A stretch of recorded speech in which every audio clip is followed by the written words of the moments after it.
No.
Good.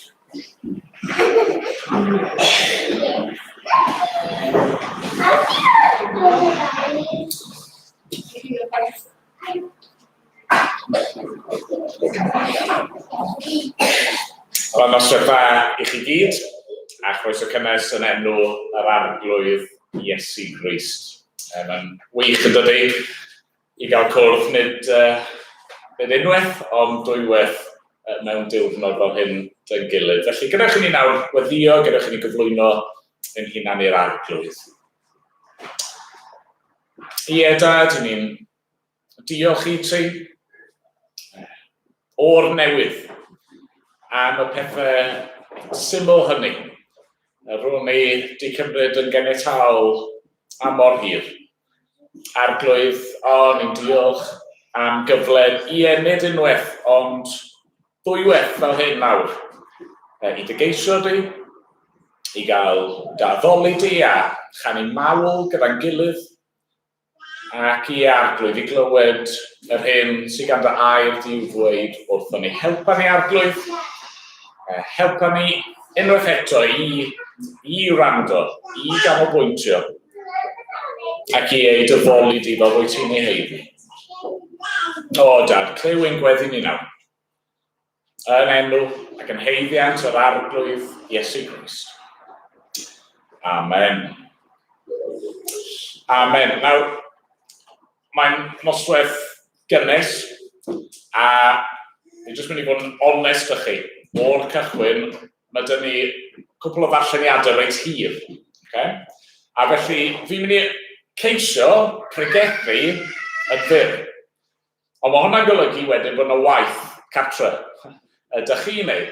Fi'n mynd i'ch annog chi i fynd o'r Oedfa heno a myfyrio ar y darlleniadau, myfyrio ar yr hyn i ni wedi weld yng Ngaer Dyw.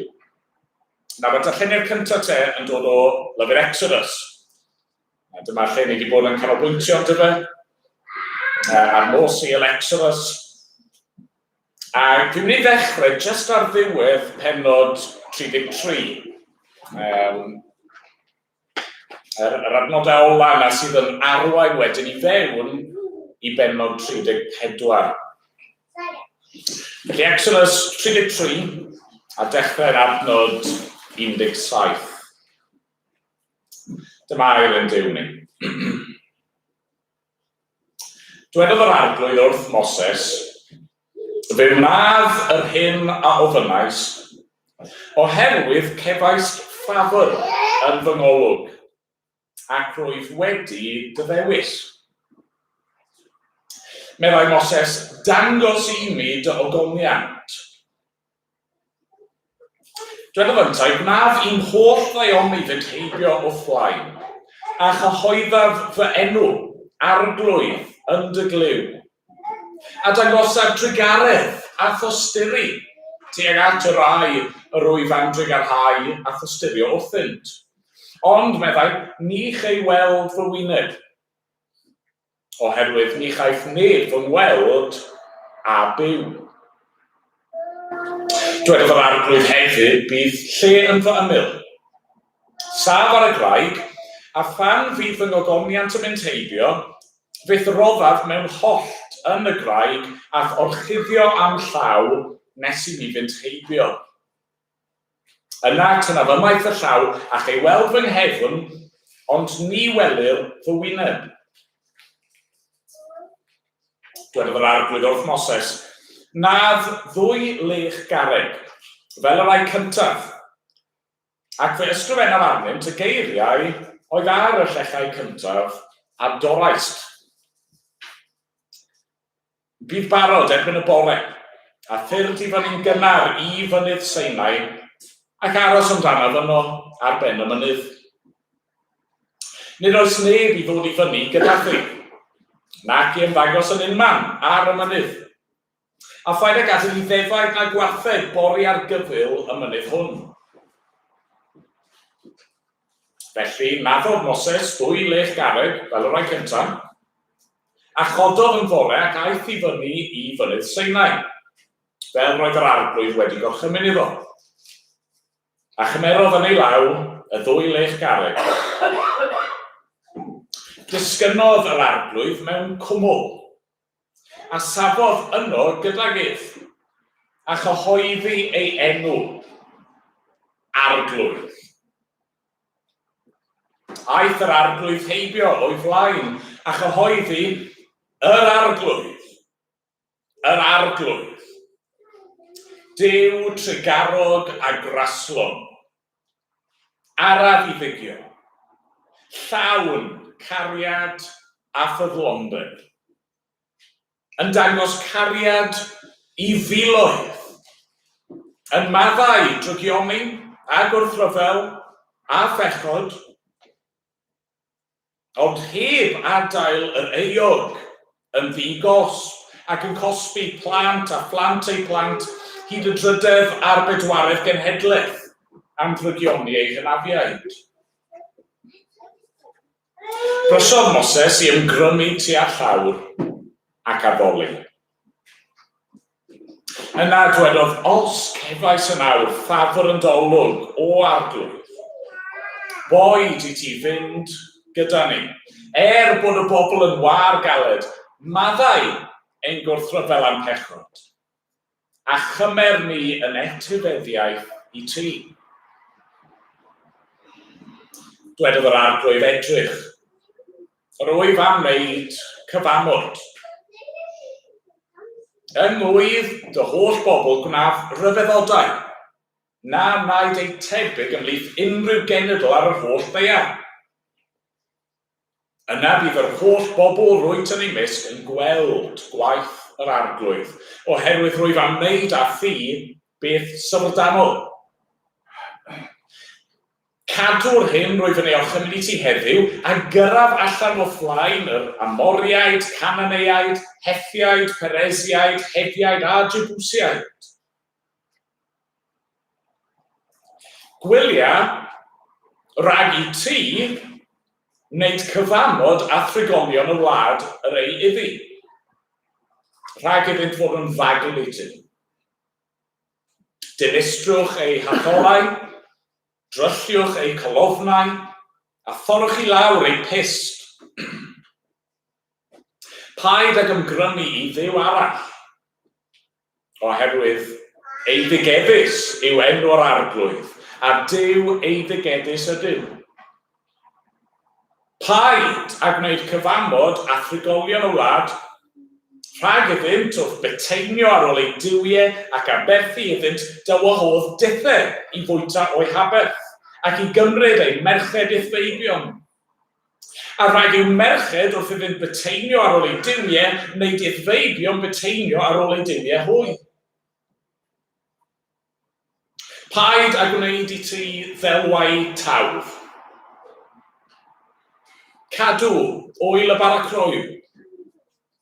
Rwyt ti fwyta baracroiw am 7 diwrnod ar yr amser penodedig y mis Abib, fel y gorchmynnais i ti, oherwydd y mis Abib y deithos allan o'r Aifft. Eiddo fi yw'r cyntaf a ddaw o'r groth, y cyntaf yn edig oedd holl anifeiliaid gwryw yn wartheg ac yn ddefaid. Rwyt ti gyfnewid cyntaf yn edig asyn am oen, ac os na byddwn ni gyfnewid torri wddf. Rwyt ti gyfnewid pob cyntaf yn edig o ffeibion. Nid oes neb i ymddangos o'n blaen yn waglan. Am 6 diwrnod rwyt ti weithio, ond ar y 7th dydd rwyt i offwys, boed yn amser aredig neu ymgynheuaeth. Cadw hefyd oil yr wythnosau, bleinthrwyth y cynheuaeth gwenith, a gwyl y cynnill ar ddiwedd y flwyddyn. Mae pob gwryw yn eich plith i ymddangos o flaen yr arglwydd Dduw, Duw Israel, deir gwaith y flwyddyn. Bydda fyna'n gyrru cenhedloedd allan o'ch flaen, ac yn estyn dy derfynau, rhag i neb chwennych dy dir pan fyddin yn ddangos deir gwaith y flwyddyn o flaen yr arglwydd dy Dduw. Paid ag offrymu gwaed fy aberth gyda barel y feinllyd. A phaid a chadw aberth gwyl y pasg dros nos hyd y bore. Rwyt ti ddod ar gorau o flaenffrwydd dy dir I dir arglwydd dy dduw. Paid a berwi myn yn llaeth ei fam. Dwedodd yr arglwydd wrth Moses, ysgrifenna'r geiriau hyn, oherwydd yn ôl y geiriau hyn y gwneithyn gyfamod a thi ac ag Israel. Bu Moses yno gyda'r arglwydd am 20 diwrnod a 20 nos, heb bwyta bara nac yfed dŵr. Ac ysgrifennodd ar y llechau eiriau'r cyfamod, sef y 10 gorchymyn. Pan ddaeth Moses I lawr o Fynydd Sinai, gyda 2 lech y dystiolaeth yn ei law, ni wyddai fod croen ei wyneb yn disgleirio ar ôl iddo siarad â Duw. Pan welodd Aaron a holl bobl Israel fod croen wyneb Moses yn disgleirio, roedd arnynt ofn dod yn agos ato. Ond gawlodd Moses arnynt, a throdd Aaron a holl arweinwyr cynulliad Israel ato, a siaradodd Moses a hwy. Yna daeth holl bobl Israel ato, a gorchmynodd iddynt yr holl bethau roedd yr arglwydd wedi dweud wrtho ar Fynydd Sinai. Pan orffennodd Moses siarad â hwy, rhoddodd orchudd ar ei wyneb. Ond pan byddai'n mynd o flaen yr arglwydd I siarad ag ef, byddai'n tynnu'r golchydd. Nes iddo ddod allan, ac wedi dod allan, byddai'n dweud wrth bobl Israel yr hyn a orchmynwyd iddo. A phan welent hwy fod croen ei wyneb yn disgleirio, byddai Moses yn rhoi'r golchydd yn ôl ar ei wyneb, nes y byddai'n mynd I mewn eto I siarad â Duw. Amen. Diolch I Dduw am ei air I ni. Wel, ni'n mynd I ganu enmyn nesaf yn gilydd. Ni'n ganu rhif 640 a 4 yn y llyfr yma.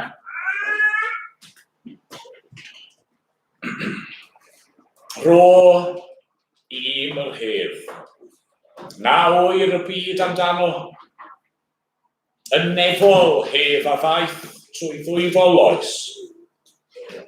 Pan fyddo'r don ar fennau gwan yn curo, mae'n dawel gyda'r Iesu wrth y groes.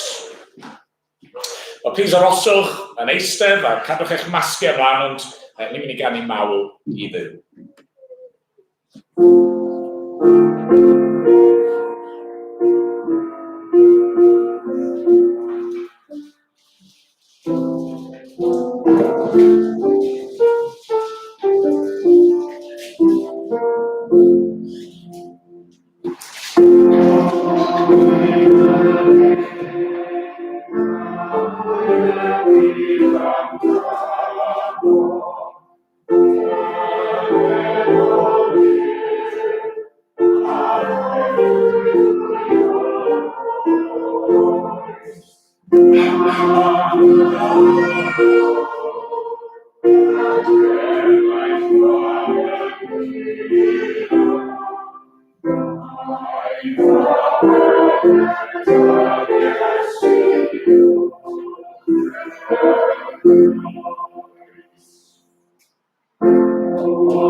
Diolch Leri.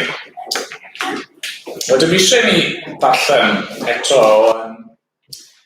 ail lythyr Paul at y Corinthiaid.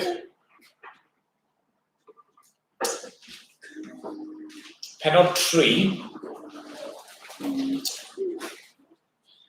Mae'n darllen y bennod ar ei hyd. Fi'n meddwl bod yn fain i gael y bennod yma yn ein meddyliau ni hefyd wrth i ni ystyried Exodus 34. Mae'n amlwg bod Paul fan hyn gyda hanes yr Exodus yn ei feddwl e. Felly, ar Corinthiaid 3, ar 1. A ydym unwaith eto yn dechrau'n cymeradwyo'n hunan. Neu, a oes am hwn angen llythyrau cymeradwyaeth ato chwi neu oddi wrthych fel sydd ar rhai. Chwi yw ein llythyr ni. Mae wedi ei ysgrifennu yn ein calonau. Gall pob un ei ddeall a'i ddarllen. Rydych yn dangos yn eiclir mae llythyr Crist ydych. Llythyr a gyflwynwyd gennym ni wedi ei ysgrifennu nid ag inc, ond ag ysbryd y Duw byw. Nid ar lechau cerrig, ond ar lechau'r galon ddynol. Dyna'r fath hyder sydd gennym trwy Grist tuag at Dduw. Nid ein bod yn ddigonol ohonom ein hunan. Ni allwn briodoli dim i ni'n hunan. O Dduw, y daw ein digonolrwydd ni, oherwydd ef, am gwnaeth ni'n ddigonol, i fod yn weinidogion cyfamod newydd. Nid cyfamod y gair ysgrifenedig, ond cyfamod yr ysbryd. Oherwydd lladd mae'r gair ysgrifenedig, ond rhoi bywyd mae'r ysbryd. Gweini marwolaeth oedd swydd y gyfraith, a'i geiriau cerfiedig ar feini, ond gan gymaint gogoniant ei chyflwyno, ni allai'r Israeliad syllu ar wyneb Moses o achos y gogoniant oedd arno. Mae rhywbeth i ddiflannu ydoedd. Os felly, pa faint mwy fydd gogoniant gweinidogaeth yr ysbryd. Oherwydd os oedd gogoniant yn perthyn i weinidogaeth sy'n condemnio, rhagorach o lawer mewn gogoniant yw gweinidogaeth sy'n cyfiawnhau. Yn wir, gwelir yma ogoniant a fi wedi colli ei ogoniant yn llewyr gogoniant rhagorach. Oherwydd os mewn gogoniant y cyflwynwyd yr hyn oedd i ddiflannu, gymaint mwy yw gogoniant yr hyn sydd i aros. Gan fod gennym ni felly'r fath o waith rydym yn hir iawn, ac nid yn debyg i Moses, yn gosod gorchydd ar ei wyneb rhag ofyn i'r Israeliad syllu ar ddiwedd y gogoniant oedd i ddiflannu, Ond pylwyd ei meddyliau, hyd y dydd hwn, pan ddarllenant yr hen gyfamod, mae'r un gorchydd yn aros heb ei godi. Gan mai yng Nghrist yn unig y symudir ef. Hyd y dydd hwn, pryd bynnag y darllenir cyfraith Moses, mae'r gorchydd yn gorwedd ar ei meddwl. Ond pryd bynnag mae rhywun yn troi at yr arglwydd, fe dynir ymaith y gorchydd. Yr ysbryd yw yr arglwydd hwn, a lle mae ysbryd yr arglwydd mae rhyddid. Ac rydym ni, i gyd, heb orchydd ar ein wyneb, yn edrych fel mewn drych ar ogoniant yr arglwydd, ac yn cael ein trawsffurfio o ogoniant i ogoniant yn wir lun ohono ef.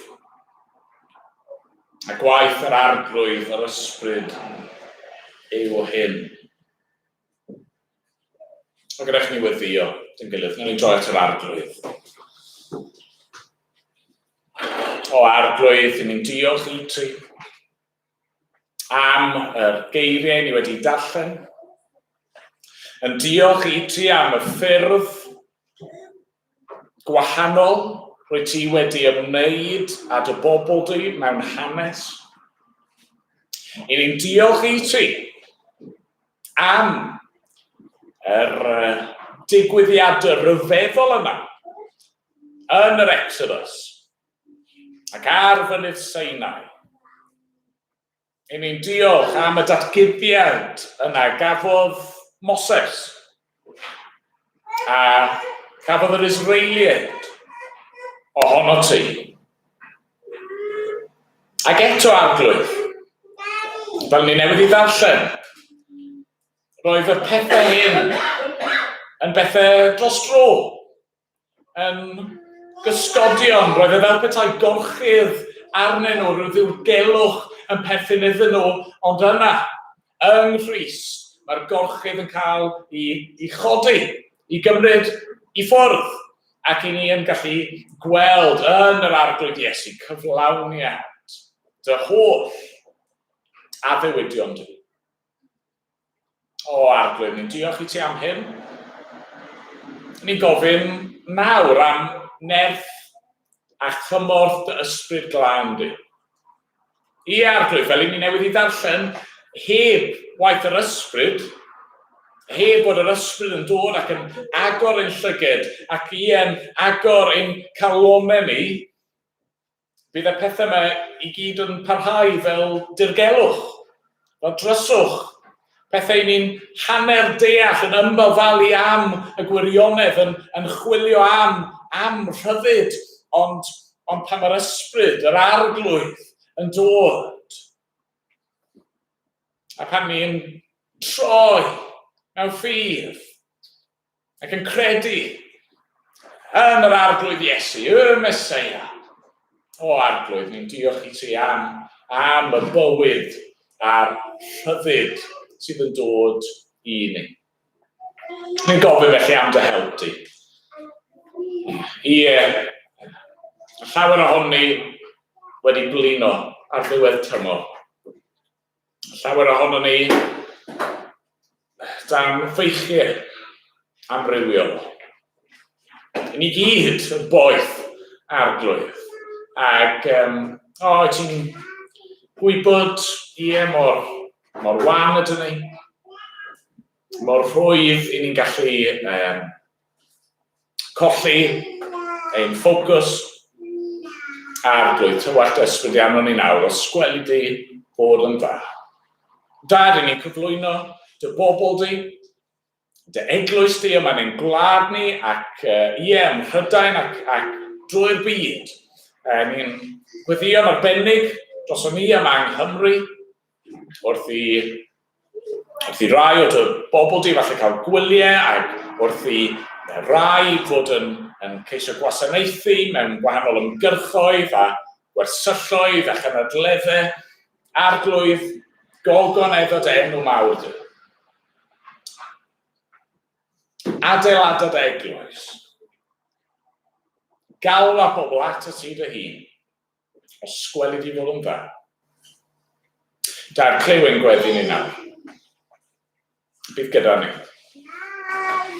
Yn enw'r arglwydd Iesu. Amen. Amen.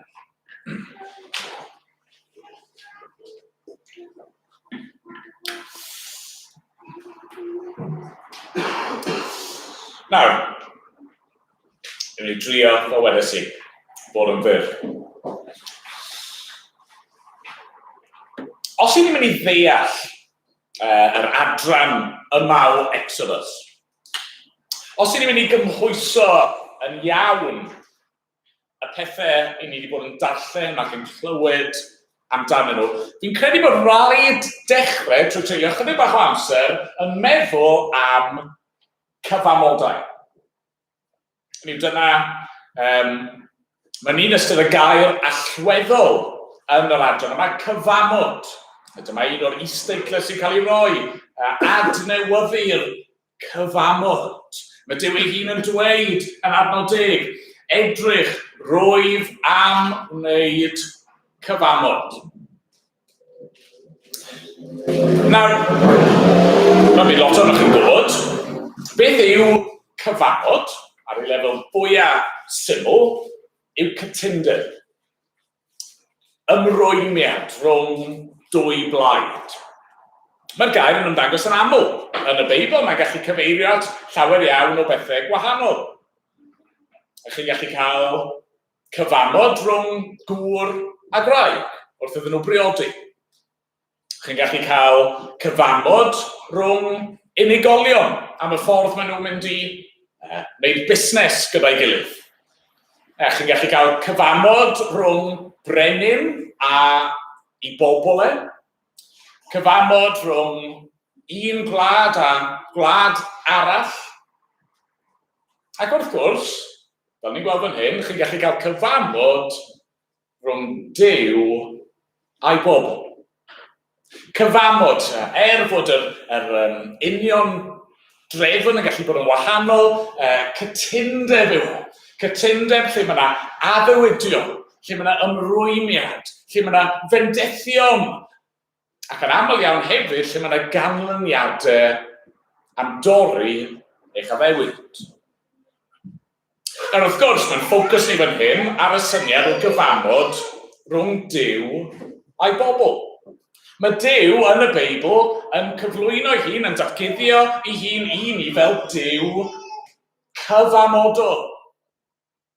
Mae'r enw yma, yr arglwydd, mae'n cyfleu'r ffaith fod yn ymrwymo ei hun mewn cyfamod. Nawr, yn y Beibl, ni'n gweld llawer o gyfamodau mae Duw yn ei gwneud. Yn gyntaf, falle dylswn ni roi hwn mewn categori ar-wahân, categori arbennig, mae'r cyfamod mae Duw yn ei wneud gyda fe ei hun. Wnaethon ni feddwl bach am hyn bore yma. Oedd sôn am gariad, y tad a'r mab a'r ysbryd glân, a'r cariad yna'n tarddu allan ar y dewis gwirfoddol yma i creu byd, creu pobl. Pobl wrth gwrs oedd yn mynd i syrthio i bechod ac angen cael ei hachub a cyn amser. Nôl, cyn bod unrhyw beth ond am Dduw ei hun, y Duw yma o gariad, roedd yna gyfamod. Y trefn yma, rhwng tad, mab a'r ysbryd glân, a bydda un dydd y tad yn anfon ei fab, yn nerth yr ysbryd glân, i farw ac i achub ei bobl. Ond yna, mae dyn ni cyfamodau rhwng Duw a'i bobl. A nes i gyfeirio at rai o'r ein bore yma fel yn digwydd. Ydych chi'r cyfamod rhwng Duw ag Addan, yn cynrychioli'r ddynoliaeth yna. Yn ei roi yn yr ardd, yn dweud cei fwyta o'r holl bren yr ardd yma, paid bwyta o'r pren yma. Os wyt ti'n bita o hyn, byddi farw. Yna, mae dyna'r cyfamod rhwng Duw a Noa. Mae Duw yn barnu y byd, yn dod â dinistr trwy dilyw, ond yna chi'n cofio mae'r cyfamod yma, mae Duw yn addo. Yn addo, wneith e fyth dinistrio'r byd yn yr un ffordd eto, mae'n rhoi yr arwydd yna yn yr awyr ei enfus ei fwa. Yna ni'n darllen ymlaen, a ni'n clywed am y cyfamod mae Duw yn ei wneud gyda Abraham. Duw yn addo fyna, yn ymrwym o fyna, i fendithio'r byd i gyd trwyddo fe, trwy ei chad. Fan hyn, mae dyn ni cyfamod. Cyfamod Duw trwy Moses gyda'r Israeliad, yn ei cymryd nhw i fod yn bobl arbennig iddo fe ei hun, ac yn gorchymyn iddyn nhw, i ddangos hynny trwy ddilyn cyfraith. Nes ymlaen, mae dyn ni cyfamod arall, y cyfamod mae Duw yn ei wneud efo Dafydd. Yn dweud mai un o blant Dafydd fyddai yn frenin am byth. Ac yna, wrth gwrs, ni'n cyrraedd y Testament Newydd. Y cyfamod newydd. Yr cytundeb yma sydd wedi cael ei wireddu o'r diwedd, lle mae'r mab yn dod a throi ei gnawd toredig a throi ei waed yn cael ei dywallt ar y groes, mae e'n achub ei bobl. Yn adfer yn perthynas, yn dod â ni yn ôl at Dduw. Crist yw cyflawni ar y cwbl. Fe yw'r ail adda. Fe yw had Abraham. Fe yw'r un sydd wedi cyflawni'r gyfraith. Fe yw y brenin yna o linach Dafydd. Fe sydd yn cyflawni y cwbl. Nawr, oedd i lot o'ch chi'n gwybod, mae'n dipyn o anghytuno ar sut mae'r cyfamodau yma i gyd yn ffitio gyda'i gilydd. A beth yw eu cysylltiadau perthynas nhw gyda'i gilydd. A mae yna ddwy brif ffordd o feddwl am hyn, ac os newch chi farau fi, fi'n mynd i ddefnyddio dŵr fel darlun i'n helpu ni eto. Mae rai pobl yn gweld beth i fi newydd fod yn siarad yn fanno fel camlas, cynaw. Hynny yw, un camlas, un stribed hir o ddŵr, ond beth sydd ar gamlas, wel mae yna locs yn does, cloion, gatiau. A mae'r gatiau yna yn rhannu'r gamlas, mewn ffordd hynod o glir. Mae'n rhannu yna ni adrannau pendant, sydd yn rhan o'r un gamlas, maen nhw wedi i datgysylltu o'i gilydd, ond do. A felly bydd y rai yn dweud, wel, mae Duw yn ymddwyn mewn un ffordd yn ei gyfamod gyda Afar, ond yna mae'r cyfamod gyda Abram yn rhyw fath o cael drws ar hynny, a wedyn mae'r cyfamod fan hyn gyda Sinai, gyda'i bobl yn Sinai yn cael drws ar beth ar cyn hynny, a wedyn mae Crist yn dod, a mae yna gyfamod newydd sbon sy'n cael drws ar y cwbl faith o'i flaen. Mae yna eraill sydd yn gweld fwy o gysylltiad rhwng y cyfamod yma. A bydden nhw'n dweud, mewn gwirionedd yn y Beibl, heblaw am y cyfamod yna o fewn y diwdod, mae dwy gyfamod sydd. Cyfamod gweithredoedd a cyfamod gras. Cyfamod gweithredoedd oedd y cyfamod yna nath Duw gydag Adam yn yr ardd. Cyfnod o brawf i'r ddynoliaeth. Pe bai Adda ac Efa wedi aros yn ifydd, wedi gwneud yr hyn o'n nhw'n fodi, heb wneud yr hyn o'n nhw ddim fodi, bydden nhw wedi aros yn y cyfamod ar sail eu gweithredoedd, a fe fydden nhw wedi byw yn ddedwydd gyda Duw am rhagwyddoldeb. Ond wrth gwrs, methodd Adda, syrthiodd y ddynoliaeth a'r greadigaeth i bechod, ac o hynny mlaen, i ni'n sôn am un cyfamod o ras. Ac o fewn y cyfamod gras yna, mae Duw yn amlygu ei hunan, neu'n datguddio mwy o'i hunan, efo rhyw fath o gyfamodau llai, os mae yna'n gwneud unrhyw fath o synwyr, gobeithio bod chi'n dilyn fi. So, y cyfamod mawr o ras yma, ond gyda cyfamodau bach yn y cyfamser, felly mae Duw yn addo i Abraham. O fewn y cyfamod gras yma, fi di dewis ti. Nid achos bod ti'n special, ond achos bod fi di dewis ti, a trwy o ti fi'n mynd i fendithio y byd i gyd. Yna mae Duw yn y cyfamod gras yn gwneud addewidion i bobl fan hyn yn Sinai. Maen nhw'n achub nhw o'r Aifft, ac mae'n rhoi cyfraith i'w bobl ffordd o fyw fel pobl arbennig iddo fe. Ac yna, yr addewid i Dafydd, mae'n dweud, fi'n mynd i dyfendithio di, achos fi'n dewis dyfendithio di. Ac yna, uchafbwynt wrth gwrs y cyfamod gras yw Crist ei hun. Mae'r ail ffordd o feddwl yma, dwi ddim fel camlas, mae e fel afon. Afon sydd yn edrych yn wahanol ar ei ffaith, ac eto un afon sydd yn amlwg yn gysylltiedig drwyddi draw. Nawr fi'n dueddol o ochri gyda'r ail safbwynt yna, mae yna wendidau, mae yna gryfderau ar y ddwy ochr. Ond felly, fi jyst eisiau chi gadw hwn mewn meddwl nawr. O adda ymlaen, unwaith mae'r cyfamod gweithredoedd yna wedi cael ei thorri, wedi methu cyflawni, roi bywyd i'r ddynoliaeth. O hynny ymlaen, mae dyna cyfamod gras. Duw yn rhoi'r addewidion nhw. Yn dechrau gyda Abraham mwy amlwg.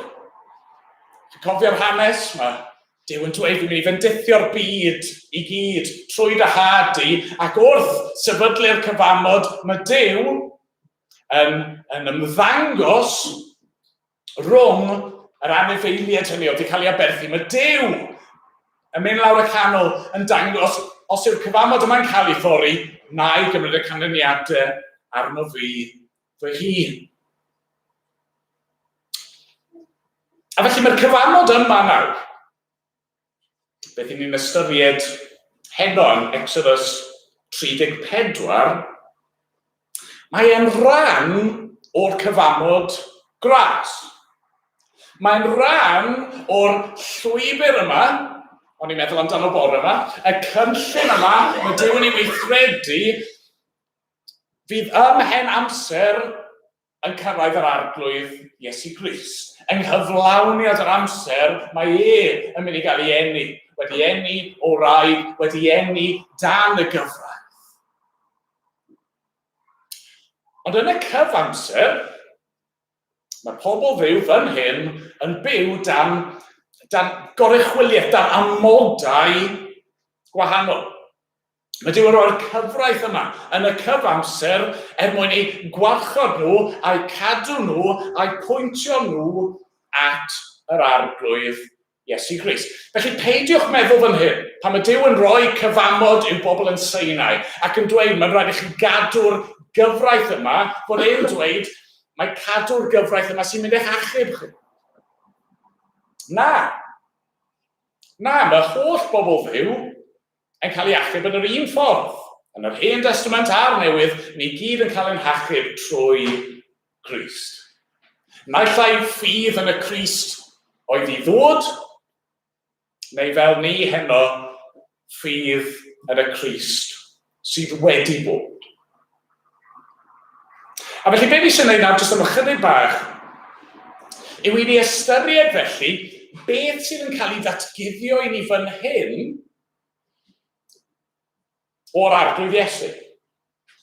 Beth i ni'n weld yn yr roi yma o'r cyfamod, a'r adnewyddu yma o'r cyfamod yn Sinai, sydd yn debyg i be mae Iesu'n mynd i wneud, ond beth hefyd sydd yn wahanol, lle mae'r adeg yma, yr goruchwyliaeth yma yn syrthio yn fyr.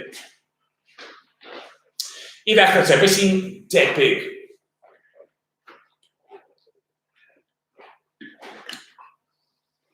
Y peth cyntaf sy'n amlwg,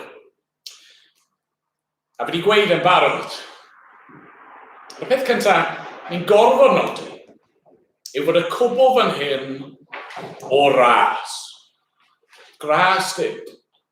Gras, cariad anheiddiannol Duw tuag at ei bobl. Mae'n cael ei grynhoi ni yn adnod 17 o bennod 33.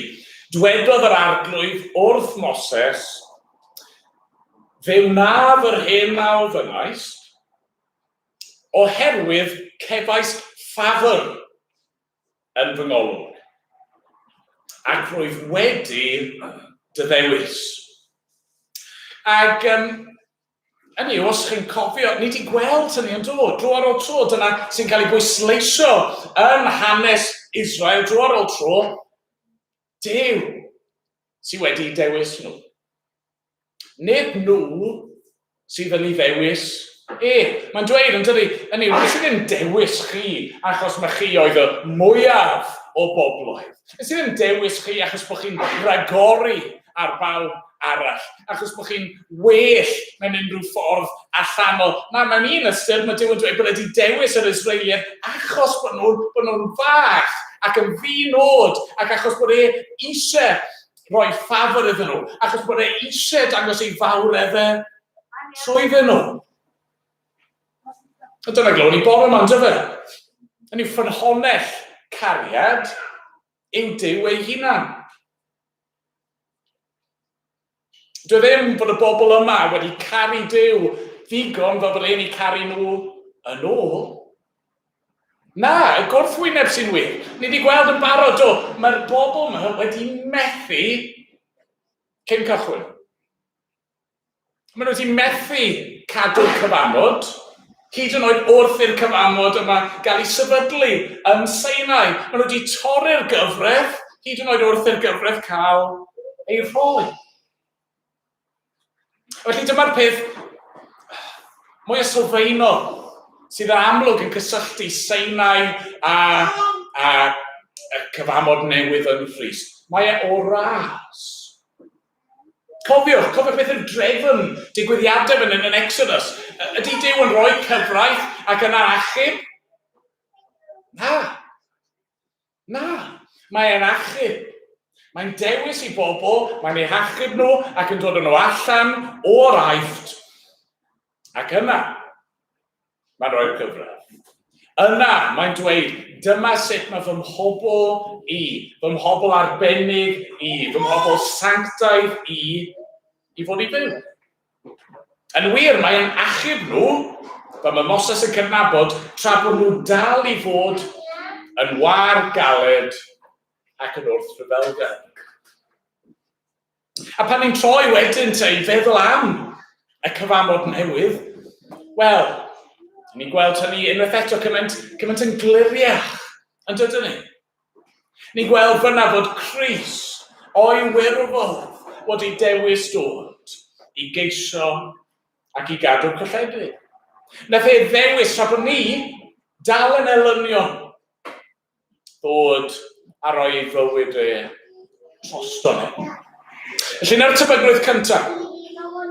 Gras yw'r cwbl. Ond yna, mae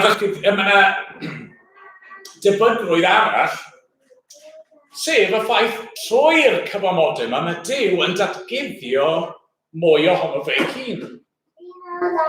A be mae'n datguddio yw'r ffaith bod e eisiau perthynas gyda'i bobl. Adran 5. Disgynnodd yr arglwydd mewn côr, a safodd yno gydag ef a chyhoeddi ei enw arglwydd. Aeth yr arglwydd heibio o'i flaen a chyhoeddi yr arglwydd, Duw, trigarog a graslon. Araf i ddigio, llawn cariad a ffyddlondeb, yn dangos cariad i filoedd, yn maddau drygioni ac wrthryfel a phechod.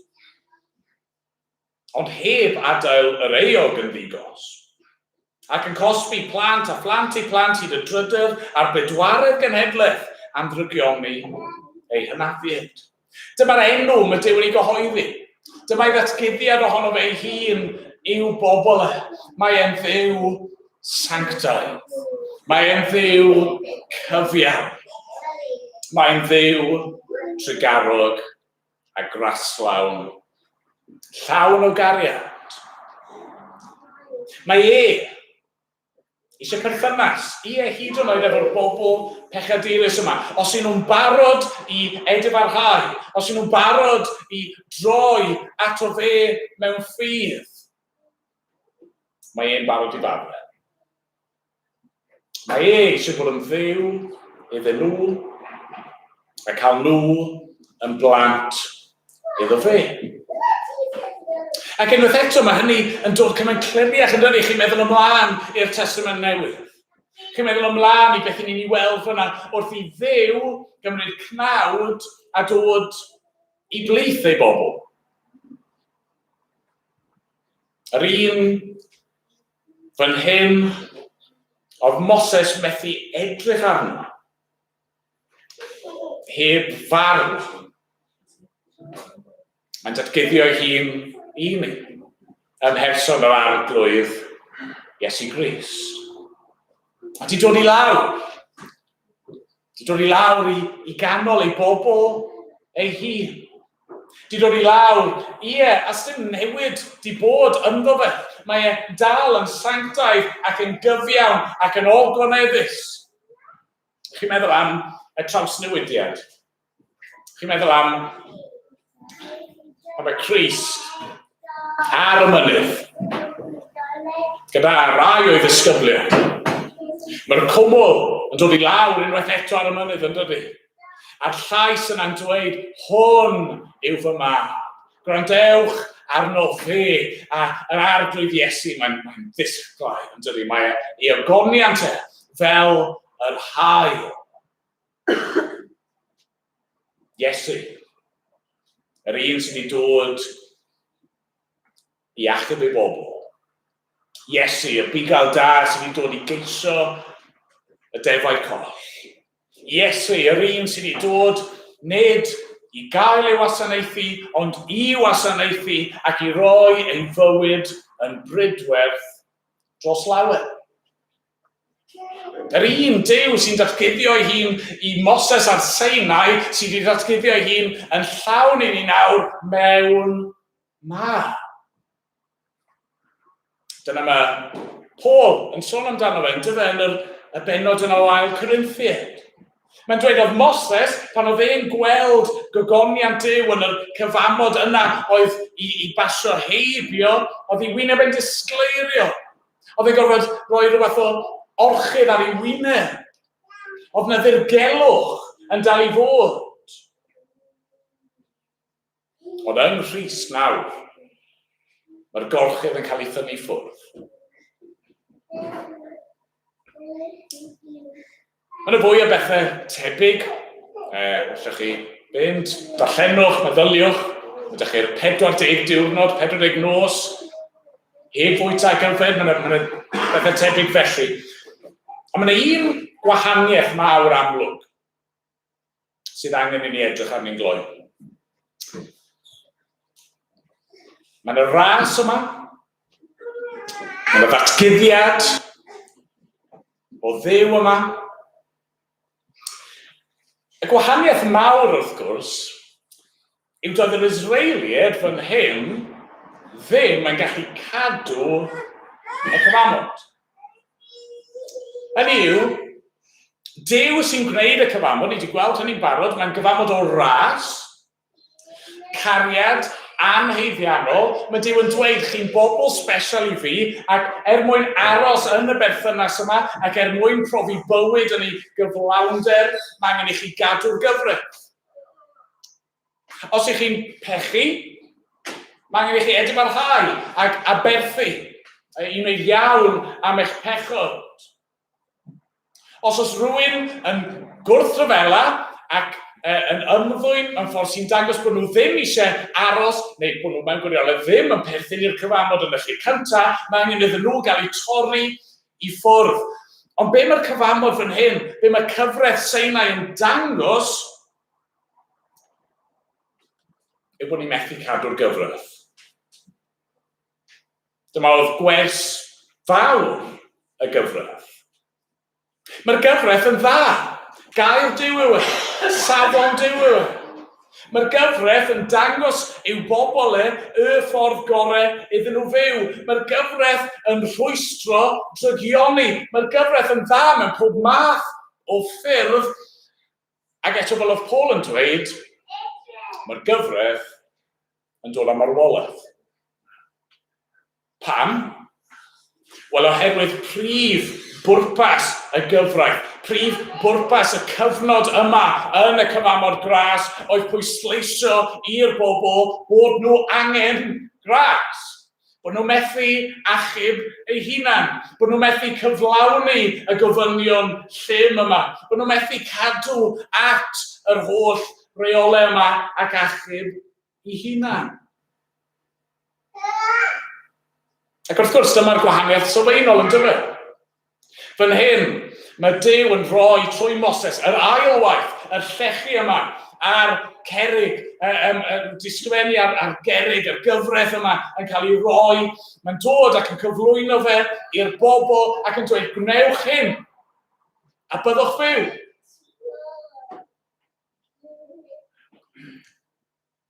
Ond yn y cyfamod newydd,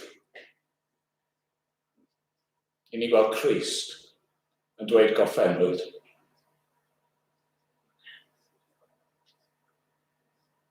Fi wedi wneud e. Nawr gwahaniaeth, fi wedi ei wneud e.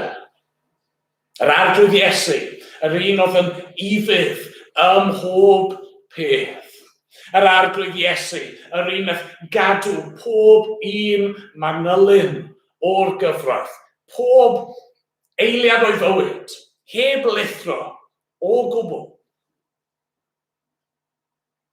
Mae'n wneud e, ac yna, mae'n aberthu ei hun. Mae'n rhoi ei fywyd e. Mae'n cynnig hynna, yn cynnig y bywyd perffaith yma ar ein rhan ni. Mae ein cael ei gyfrif ar y groes fel troseddwr ac i ni. Ni sydd wedi troseddu yn cael ein cyfri yn gyfiawn ynddo fe. Be mae'r bennod yma? Be mae cyfamod Sinai yn ei ddangos i ni? Wel, mae yn dangos i ni gras Duw. Y gras yma sy'n arwain ato fe yn datguddio ei hun ac eisiau perthynas gyda'i bobl. Ond be mae'r bennod yma'n dangos i ni yn fwy na dim byd arall efallai yw bod ni'n methu cadw'r cyfamod yn y nerthyn hunan. I ni angen un fydd yn cyflawni yr amodau ar ein rhan. I ni angen un fydd yn tywallt, bendithion i fuddod i'r cyfamod ar ei bobl yn rhad ac am ddim trwy ffydd. A mae'r un yma gyda ni yn yr arglwydd Iesu.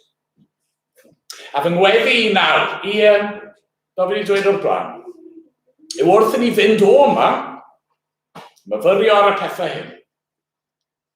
Bydd yr ysbryd glân yn tynnu'r gorchudd i ffwrdd fel petai. Byddwn ni ddim yn aros ar fynydd Sinai. Ond byddwn ni'n mynd i fynydd Golgotha, i'r groes, yn gweld Crist fyna yn cyflawni'r cwbl ar ein rhan ni. Ac bydd y gorchudd yna'n cael ei gymryd i ffwrdd a na'n ei brofi bywyd trwy'r arglwydd Iesu Crist.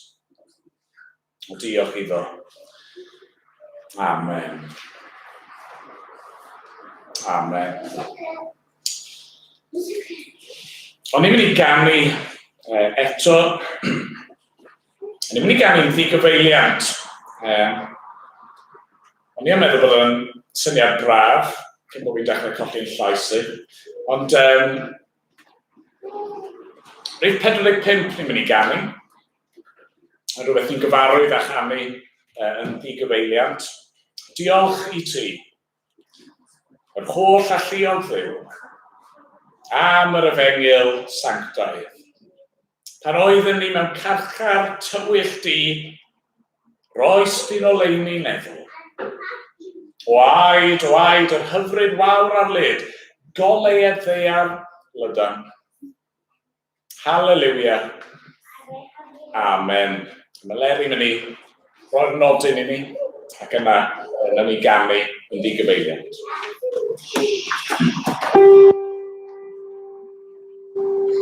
Diolch i ti yr holl alluoedd Dduw, am yr efengyl, am yr efengyl, am yr efengyl sanctaidd. Alleluia, alleluia,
Newyddio. Oh, halleluia. Halleluia. Halleluia. Arglwydd i ni yn dy foddi di, am dy gariad di, am dy gynllun di, am sut Dduw wyt ti. Diolch i ti nawr am dy iachawdwriaeth fawr i ni yn yr arglwydd Iesu Grist. Dad, i ni gofyn nawr am dy ysbryd di, am dy help di i fynd ac i drysorau'r pethau mewn ein calonau ni, ac i arglwydd, fel ni di gweddio eisoes, tyn y gorchydd, gan ni weld mwy a mwy o'r arglwydd Iesu. Dad, derbyn yn mawn ni, am diolch ni nawr. Ti yn unig sy'n ei heiddi. Gofyn efo dy hun. Amen bod ni'n gofyn yn enw dy fab di, yr arglwydd Iesu. Amen. Amen.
Oh,